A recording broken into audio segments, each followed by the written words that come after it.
boato sobre uma estranha maldição corria em todos os trapiches do rio Amazonas e seus principais afluentes sobre aquela embarcação. Todo mestre do vapor Ileia morrerá pelas mãos da macabra dama sinistra, a horrenda aparição, a mulher amaldiçoada, cujo rosto era a derradeira visão dos mestres de embarcação do rio Amazonas. E este é o mistério que irei narrar detalhadamente para vocês. Bom, tudo teve início em uma noite do ano de 1910. Havia 2 anos que eu havia me aposentado da carreira de médico de bordo na Companhia Brito e Companhia de Belém do Pará. Era exatamente meia-noite quando o telefone tocou. Era o subchefe de polícia da capital, delegado Ademir Ramos. Onde é a coisa, delegado? Nas Laranjeiras? Estarei aí sem demora. O subchefe da polícia da capital era meu amigo desde a infância. Seguimos carreiras diferentes, eu na medicina e ele no direito. Contudo, e apesar disto, sempre mantivemos contato e durante as minhas folgas, quando eu retornava à capital federal para descansar, o visitava e nessas ocasiões eu lhe contava um pouco sobre as minhas viagens pelo Amazonas durante aqueles 18 anos. Porém, como disse antes, havia 2 anos que eu havia encerrado minhas atividades na Companhia de Navegação Brito, estabelecendo um consultório aqui no Leblon. Durante esse tempo e por uma série de circunstâncias, tive somente contatos esporádicos com o delegado Ramos. Bom, isso é até aquele momento em que eu recebi o seu telefonema. Outro detalhe que me entregou foi o fato de que o endereço para o qual eu deveria me dirigir era precisamente onde se localizava o tradicional casarão dos Taborda, uma tradicional família vinda do Rio Grande do Sul, que há décadas estabeleceram uma casa comercial na Rua da Alfândega. Por uma estranha coincidência, um dos membros dessa família era o mestre Taborda, o comandante do vapor em minha última viagem e que também não via desde então. Em meia hora eu estava no bairro das Laranjeiras, na residência do mestre Taborda. Um criado me recebeu. Quer entrar, Dr. Carlos?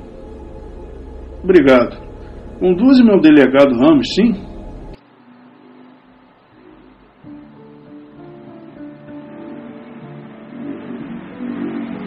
O criado então me conduziu até a sala de visitas do casarão. Ali me aguardava o chefe de polícia e uma bela mulher.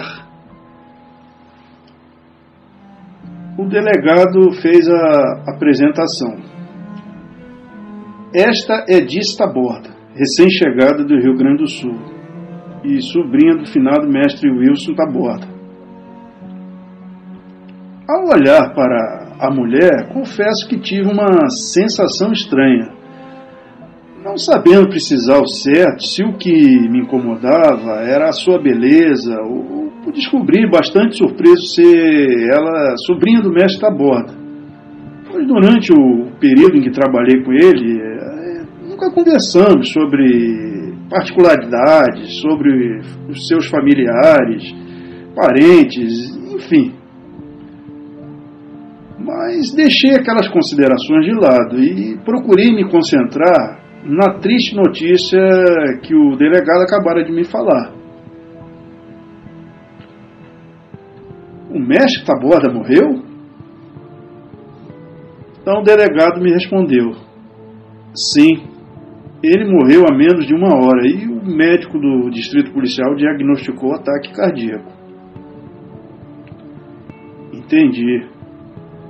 Mas o que há de extraordinário nisso? Foi nesse instante que a linda sobrinha do finado, me fitando os olhos, me disse que, ao encontrar o seu corpo, notou que o rosto dele exprimia um grande susto. E o delegado Ramos acrescentou: e este é o grande mistério, Carlos. Por isso decidi chamá-lo.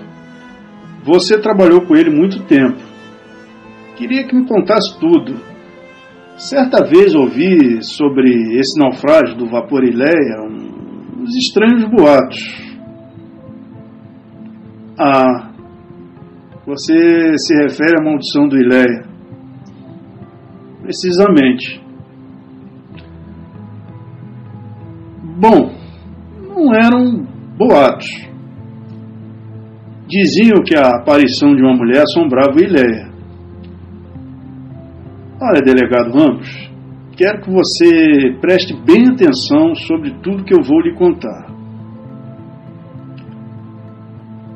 E então eu comecei a contar ao delegado Ramos tudo que eu vivera no Ileia. Meu bom delegado, trabalhei 18 anos como médico de bordo no Ileia, como aliás você sempre soube. Tudo começou quando fiz a minha primeira viagem pelo Rio Amazonas, em 1890. Seu comandante era o mestre Valdemar, que me explicava os detalhes daquela viagem. Partiremos daqui de Belém em 15 minutos e somente retornaremos dentro de um mês. Ótimo, mestre. E qual é a nossa carga? Por enquanto, apenas lastro. Devíamos levar charque e café, mas não fizemos negócio. Faremos quando chegarmos em Manaus. Por enquanto, o porão vai cheio de pedra e terra. Ah, entendi. É uma espécie de carga fantasma, apenas para dar estabilidade ao casco, não é isso? Quando mencionei a palavra fantasma, o mestre Valdemar ficou sério e ao mesmo tempo me advertiu. Calmamente. Sim, mas peço que o senhor não repita essas palavras na frente da tripulação. Sabe como é que é, né, meu bom doutor? Pois essa gente é supersticiosa e, para eles, esse tipo de palavreado é de mau agouro. Achei um grande exagero o que o comandante havia me falado.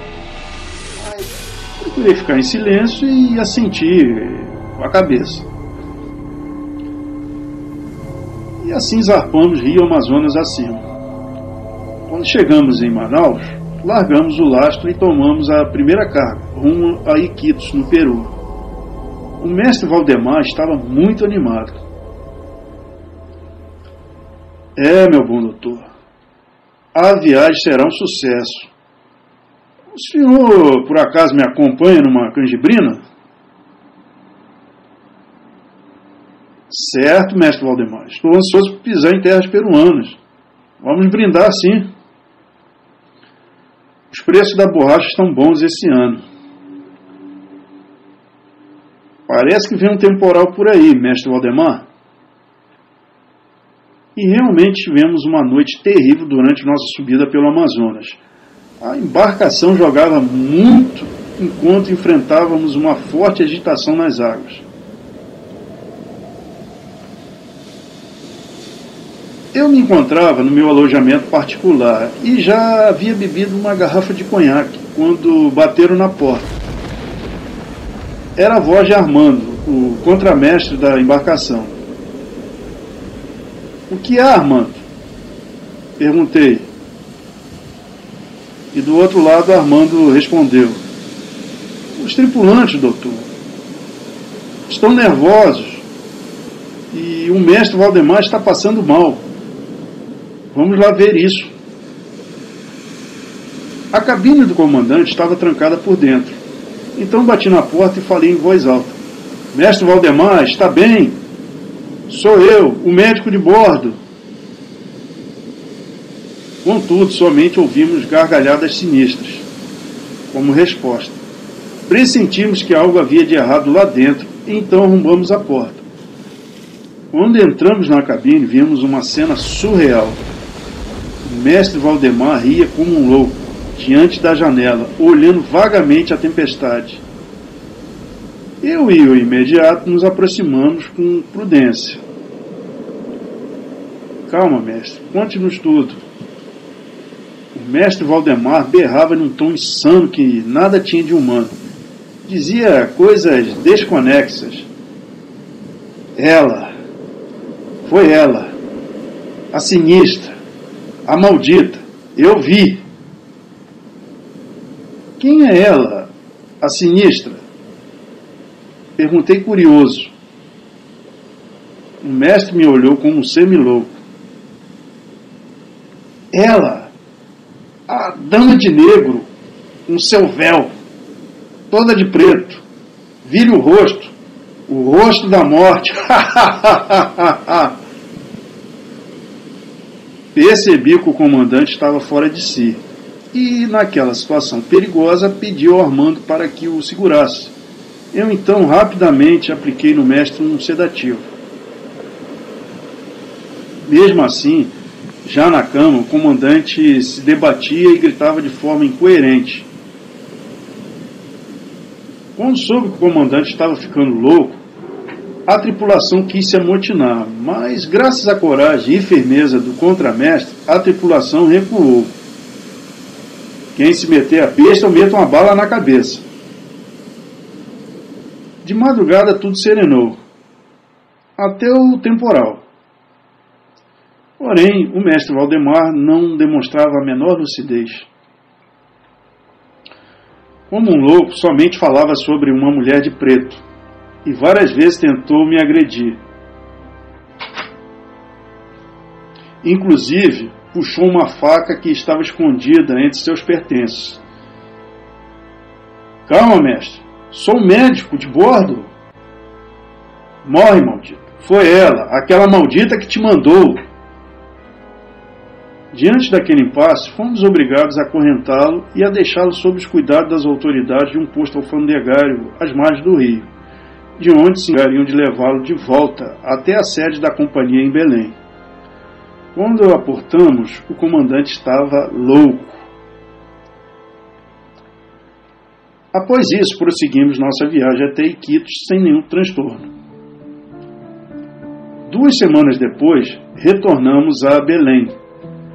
Armando, o imediato, fora promovido a mestre de embarcação e eu renovei o meu contrato como médico de bordo.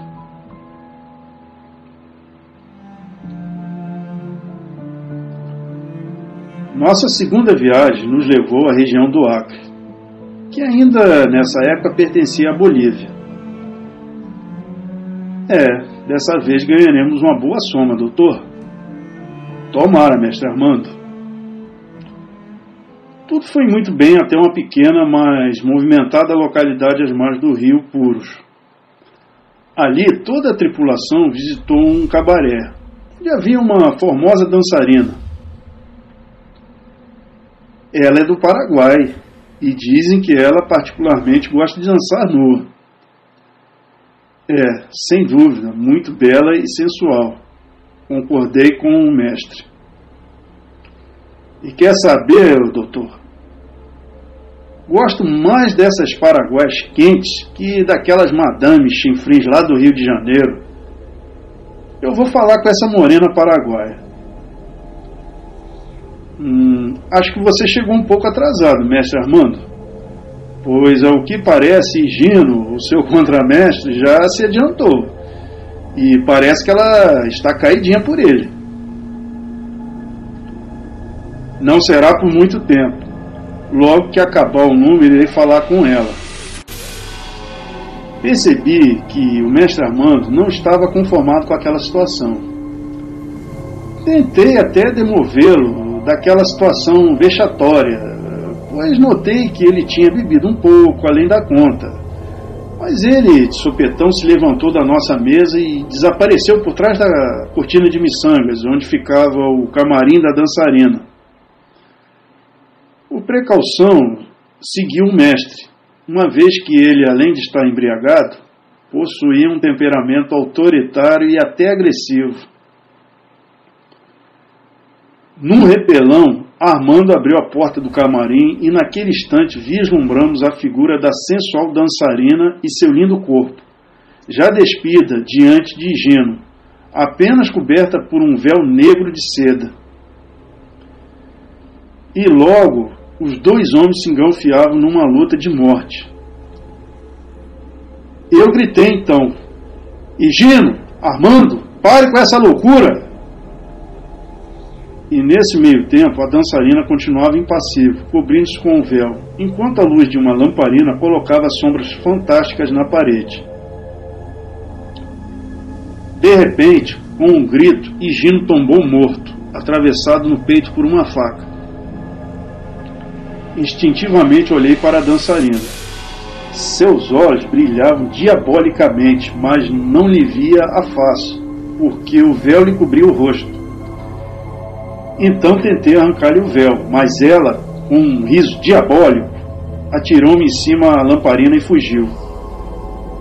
Imediatamente o mestre Armando foi preso pelas autoridades do local como assassino. E horas depois, de forma inexplicável e misteriosa, morreu na cadeia.